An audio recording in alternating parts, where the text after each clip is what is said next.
Hello everyone and welcome back to the Attic Crawl Space. We've been focusing a lot on the tiny door back there, as well as the various miniseries books mysteriously appearing over here on this side table. And I just want to say I am really hoping a copy of the John Adams biography that inspired the John Adams miniseries starring Paul Giamatti will show up. But with an infestation of miniseries books like this, you don't get to choose the titles, they just show up.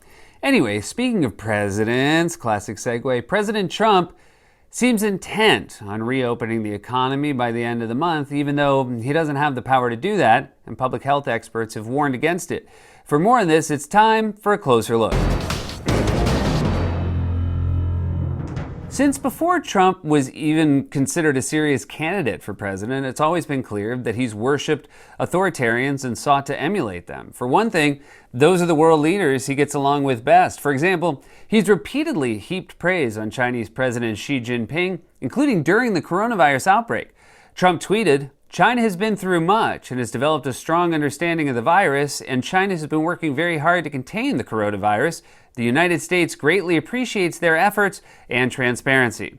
Trump wants us to forget all that now because he thinks our brains are like his, but they're not. Most of us can form and retain memories, while Trump has the memory of a goldfish who smokes weed. Hey man, has that treasure chest always been there?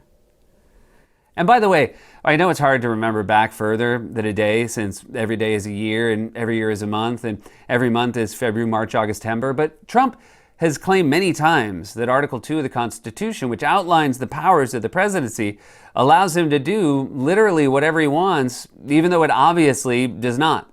Then I have an Article 2 where I have the right to do whatever I want as president, but I don't even talk about that. I have an Article 2 is how a cabbie from Queens would say it while fighting with a traffic cop. Come on, you can't give me a ticket for parking here. I got an Article 2 that tells me I can do whatever I want. Some people were still holding out hope that when got serious, Trump would get serious, when in reality, it was clear he would just be. And sure enough, as recently as Monday, he was insisting once again that as president, he had absolute power and could unilaterally order every state in the country to lift their stay-at-home orders and reopen their economies as early as May 1st. There's a debate over what authority you have to order the country reopened.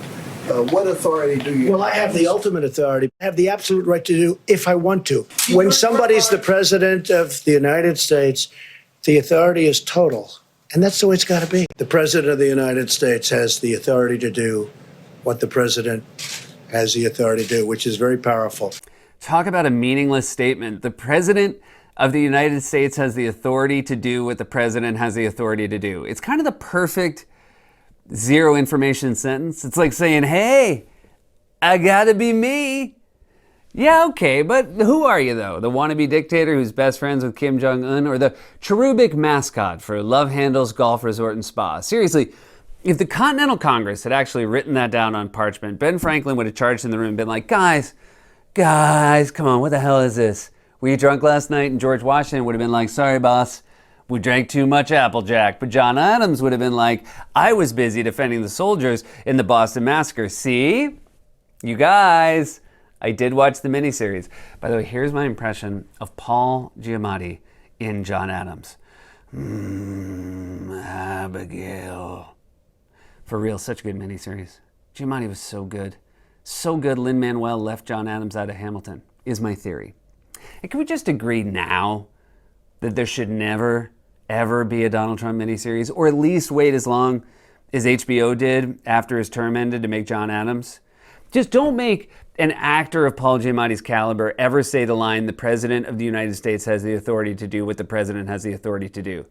Because that's an actual sentence that came out of Trump's mouth. I mean, can you imagine if President Obama had said something like that? First of all, you can't, because Obama was a smart person who knew more than 5 words. I mean, you never tuned into a press conference and saw a chyron that said, Obama, China strong, but USA more strong. Second, Fox News would have gone into full meltdown mode. Sean Hannity would have screamed so loud the glass of your TV would have cracked. Sorry, your grandfather's TV. In fact, on his show this week, Hannity insisted states could actually reopen sooner than the end of the month. I think most states can reopen even sooner than later. We don't have to wait till May 1st. Okay, Sean, you go first. Take your show outside and host it in Times Square with Buzz Lightyear and Elmo. Ask people to cough on you. You can call it coffee talk. And then, after significant pushback, President Werewolf seemingly changed course and claimed that he would be consulting with governors on when to open their economies and would authorize them to implement their own plans to do that. I will then be authorizing each individual governor of each individual state to implement a reopening and a very powerful reopening plan of their state at a time and in a manner as most appropriate. You can't authorize people to do something they already have the authority to do. He's like a boss who thinks he's being generous by telling his employees, hey, when your shift ends tonight, feel free to, go home to your families or whatever. I give you the permission to do that. Governors across the country and the political spectrum, from California Governor Gavin Newsom, a Democrat, to Ohio Governor Mike DeWine, a Republican, have been skeptical that the country can just magically reopen by the end of the month without mass testing and contact tracing to track the spread and isolate cases. And yet, in his daily Rose Garden campaign rally on Wednesday night, Trump insisted that governors are actually excited to just open back up as soon as possible. We'll also be speaking to America's governors tomorrow, and then we'll be announcing exactly what's happening. You already know we'll be opening up states, some states much sooner than others. And we think some of the states can actually open up before the deadline of May 1st. And I think that will be a very exciting time indeed. Governors are looking forward. They're chomping at the bit to get going. Nobody's chomping at the bit just yet. I'm still wiping down every piece of mail like the return address says Chernobyl. What do you even mean by opening up anyway? You can't make people go out. You're going to have federal agents knock on people's doors and force them to go to the Olive Garden? That's right, pass the breadsticks around. Everybody touch the basket. Everybody touch the basket. You just can't make people go to restaurants or stores because you want them to. In fact, a new poll published by Politico this week found that more than 8 in 10 voters, 81%, say Americans should continue to social distance for as long as is needed to curb the spread of coronavirus, even if it means continued damage to the economy. Only 10% say Americans should stop social distancing to stimulate the economy, even if it means increasing the spread of coronavirus. When it comes to reopening the economy, voters want the government to move slowly, not more quickly. And that should be good, because moving slowly is the one thing Trump is good at, both metaphorically and literally. He lumbers around the White House lawn like a retiree spraying crabgrass. Do we have any weed killer? Just give me some Trump vodka. It's the same thing. In fact, that was the ad campaign. Trump vodka. It's also a pesticide. Public health experts are warning us that prematurely reopening things could have deadly consequences, just like waiting to act until it was too late had deadly consequences, and yet Trump is incapable of absorbing that reality. Just take this truly chilling anecdote from the Washington Post. Why don't we let this wash over the country, Trump asked, a question other administration officials say he has raised repeatedly in the Oval Office. Dr. Anthony Fauci initially seemed confused by the term wash over, but became alarmed once he understood what Trump was asking. Mr. President, many people would die, Fauci said. Okay. And looking at your faces, I'm guessing that's bad. That's a bad thing? I mean, think about that. Fauci actually had to explain that to the president. No wonder he covers his face during press briefings. Soon he's going to start dressing to blend into the background completely. Fauci, I know you're here, Fauci. I can hear you sighing. I'm not going to hurt you, Fauci. I just want to talk to you. Trump seems intent on repeating all the same mistakes he made at the start of this crisis. For example, Trump has repeatedly bragged about his China travel ban, even though the New York Times reported that 430,000 people have traveled from China to the U.S. since coronavirus surfaced, and that, according to a genetic study, most New York coronavirus cases came from Europe. New research indicates that the coronavirus began to circulate in the New York area by mid-February, weeks before the first confirmed case, and that travelers brought in the virus mainly from Europe, not Asia. And that would probably come as a shock to Trump, who tweeted in 2014 about the Ebola outbreak. If this doctor, who so recklessly flew into New York from West Africa, has Ebola, then Obama should apologize to the American people and resign. You know how people always say, if you could travel back in time, where would you go? And some people say ancient Rome or the Wild West. I go back 6 years and introduce 2014 Donald Trump to current Donald Trump. just so we could see how much of a hypocrite he is. Of course, I understand. It would immediately backfire. Before you send that tweet, I think you should know that in 6 years from now, you will be doing something very similar as president. Holy I'm going to be president? Yes, but that's not the point I was trying to make. President of the United States? What happened? Look, no, I have brought you here to prove you're a hypocrite. I think you mean president. Hypocrite.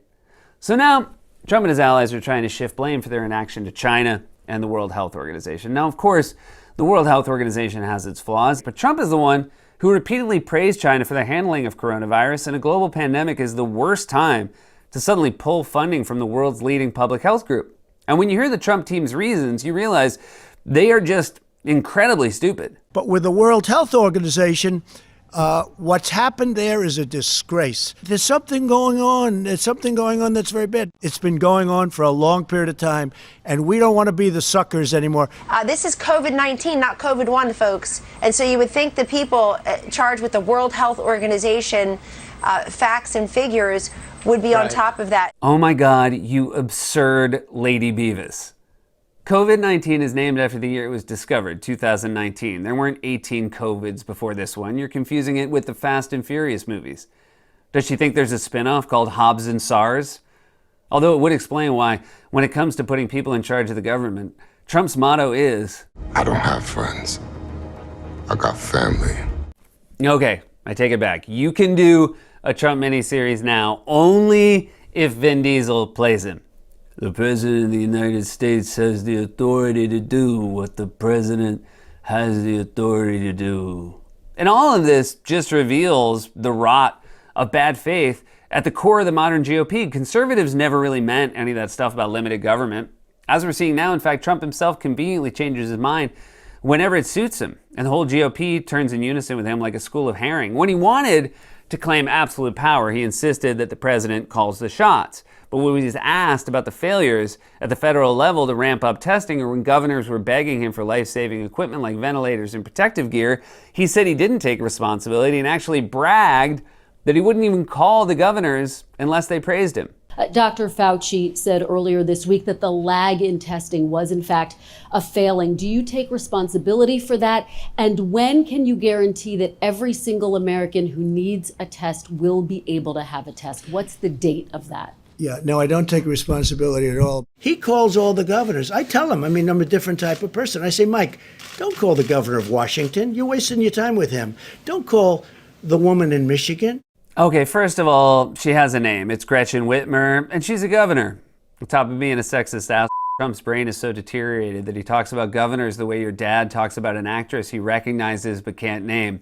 Who's the one who was in the movie with the guy, Diane Lane, Dad? It's always Diane Lane. Look, we can't just open the economy up by May 1st. Not only does Trump not have the power to do that, but public health experts are warning that we won't be able to just go back to normal until there's mass testing, contact tracing, and eventually a vaccine.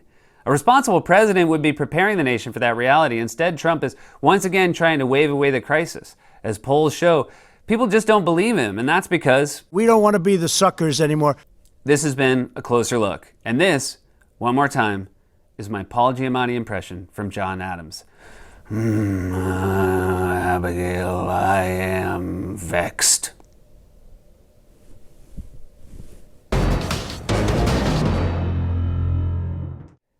City Harvest is New York City's largest food rescue organization, and now they're working hard to support local families who are out of work due to the COVID-19 pandemic. If you're watching this online, please hit the donate button.